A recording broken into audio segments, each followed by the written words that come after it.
देसी गाय का गोबर ही शुद्ध है। लेकिन ऐसे देखकर पता नहीं चलता। ये पता चलता उसके भी गुण होंगे, पर वो यहाँ पे कहाँ लिबर्टी ले आए हम आपके बीच में। तो ये क्या ये इसको जैसे अगर कोई आपके जितना जानने वाला नहीं है, उसको शुद्ध के बारे में पता नहीं है, शुद्ध देसी आपने कहा गोबर का इस्तेमाल करो, वो इसका इस्तेमाल क्या सौंदर्य प्रसाधन में कर सकता है?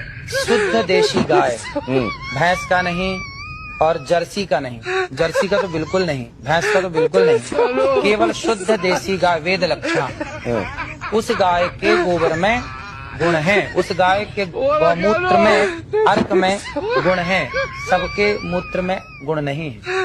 नहीं तो अगर इस तरीके से गोबर आपको कहीं मिले तो उसको सौंदर्य प्रसाधन के तौर पर इस्तेमाल नहीं करना चाहिए। ये गोबर खेतों में डाल के खाद बनाने के काम का है, लेकिन जो देसी गाय का गोबर है वह आपके लिए अमृत का। आपने क्या कहा था गोबर के संदर्भ में?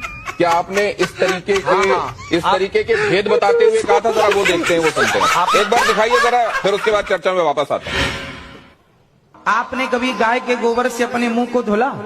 नहीं।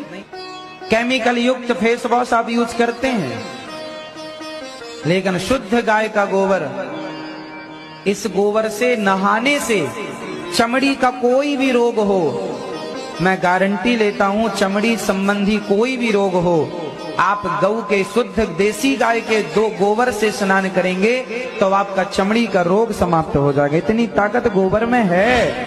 देखिए मैंने कहा, और सिर्फ इतनी बात नहीं है, बांझपन का भी इलाज है ये। तो ये गाय के संदर्भ में आपने कहा, ये बात स्पष्ट है।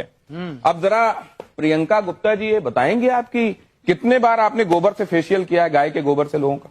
सर मैंने तो आज तक, जो मेरी इंडस्ट्री है इसमें मुझे कहीं पे भी पढ़ाया और सिखाया नहीं गया कि गोबर से आप फेशियल कर सकते हो या गोबर से अपनी स्किन को चमका सकते हो। और जैसे कि बाबा जी बता रहे हैं, और अगर ऐसा है तो इसके ऊपर रिसर्च जरूर करना चाहिए।